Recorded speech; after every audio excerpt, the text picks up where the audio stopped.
Alhamdulillah, bertemu lagi kita untuk sesi pembelajaran yang kedua. Untuk sesi yang kedua ni, kita masih teruskan lagi pembelajaran berkaitan dengan udara. Cuma untuk kali ini, Umi sertakan beberapa video untuk anak-anak lihat supaya lebih memahami apakah yang sedang kita pelajari berkaitan udara. Selamat menonton! Video yang pertama ini adalah berkaitan dengan komposisi udara. Cuba lihat dan fahami dengan baik. Michael sedang berjoging di taman.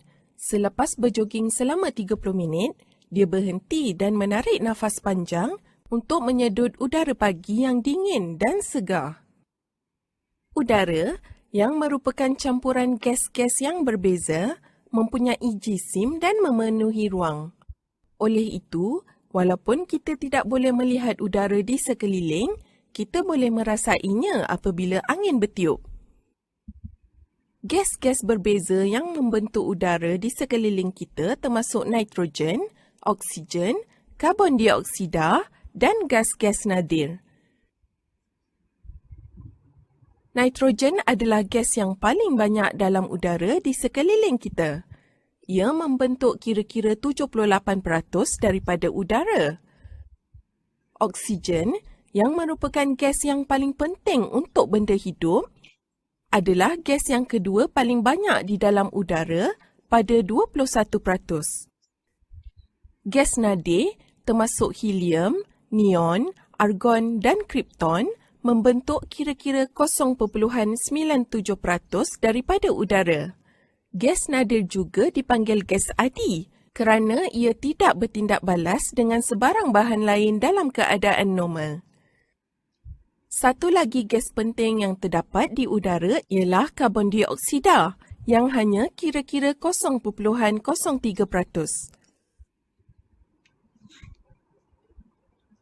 Udara juga mengandungi wap air, iaitu air dalam bentuk gas. Jumlah wap air di dalam udara amat berbeza mengikut masa dan lokasi. Sebagai contoh, udara di hutan hujan mengandungi lebih banyak wap air daripada udara di gurun. Selain daripada campuran gas-gas yang berbeza, udara juga mengandungi habuk dan mikroorganisma.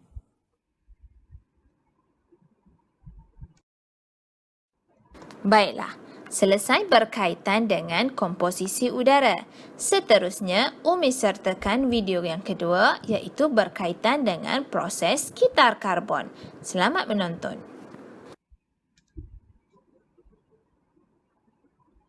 Kitar karbon.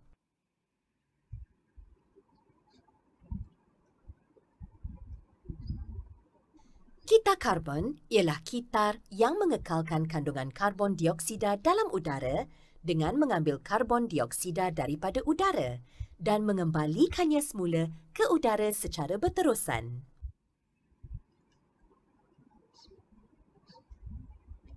Tumbuh-tumbuhan ialah ejen utama yang menyeimbangkan kandungan karbon dioksida dan oksigen dalam udara melalui proses fotosintesis.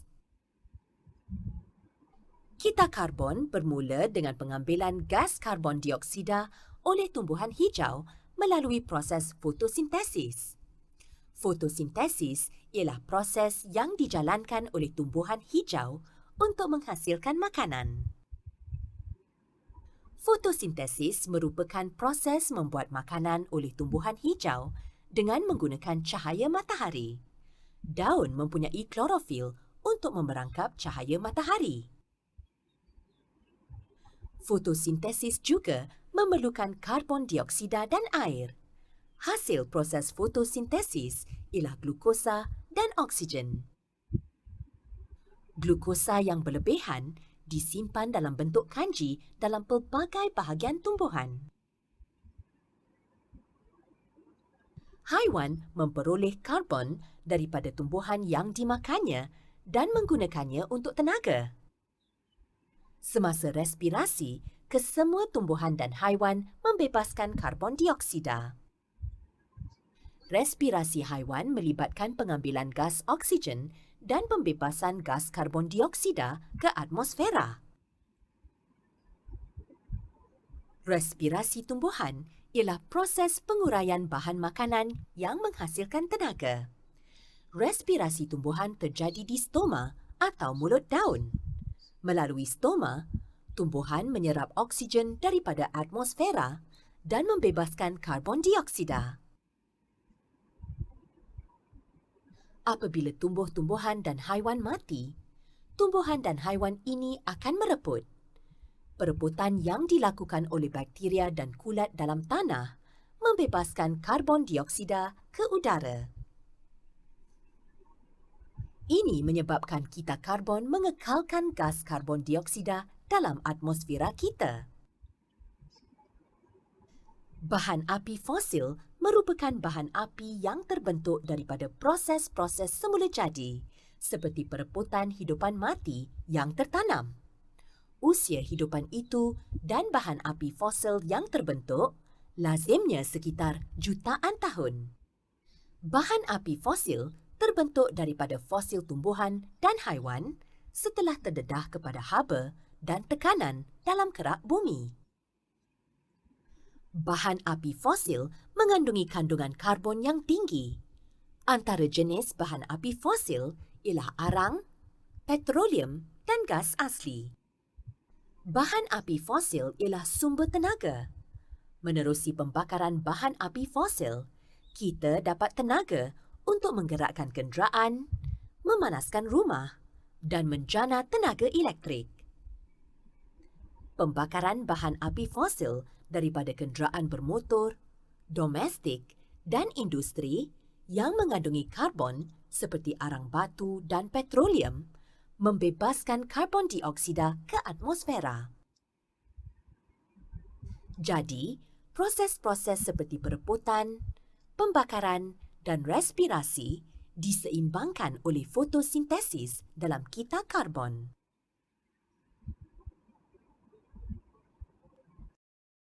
Video yang ketiga adalah berkaitan dengan kitar oksigen. Seperti yang telah kita pelajari tadi, oksigen mempunyai peranan tertentu dalam kehidupan seharian. Tanpa oksigen, manusia, haiwan dan tumbuhan juga akan mati. Jom kita saksikan apakah yang dimaksudkan dengan kitar oksigen. Kitaran oksigen. Oksigen merupakan unsur yang sangat penting untuk bernafas. Tanpa oksigen, tumbuh-tumbuhan, haiwan dan manusia akan mati. Oksigen dibebaskan oleh tumbuhan semasa proses fotosintesis dan dikembalikan semula ke atmosfera oleh manusia dan haiwan. Banyak tindak balas kimia yang melibatkan oksigen dipanggil sebagai pengoksidaan biologi berlaku dalam organisma-organisma tersebut. Oksigen menyumbang kepada berlakunya proses pembakaran dan luluh hawa batuan.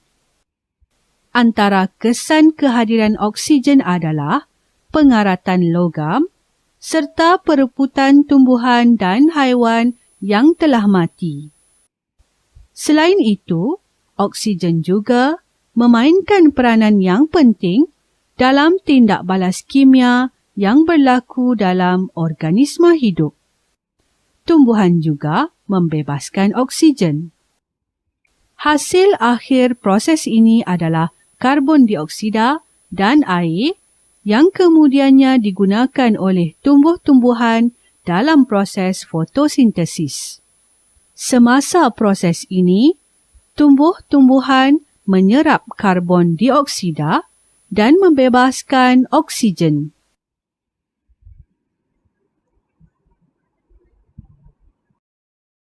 Baiklah, ini merupakan video yang terakhir untuk disaksikan.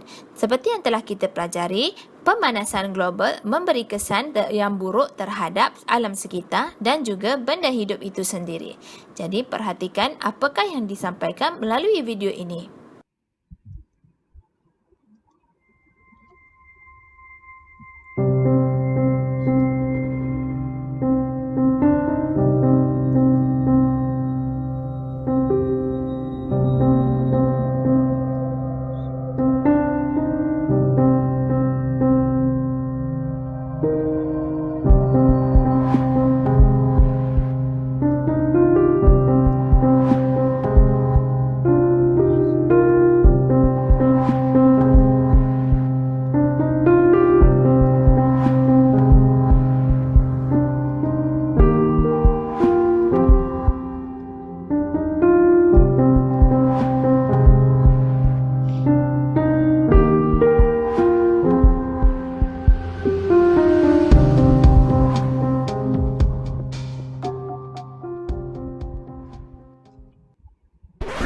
Created using Powtoon.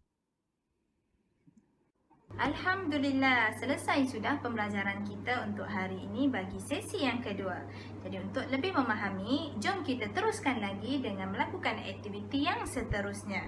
Tapi Umi harap sedikit sebanyak anak-anak seronok dengan apa yang Umi kongsikan kepada kamu semua. InsyaAllah itu sahaja. Assalamualaikum warahmatullahi wabarakatuh.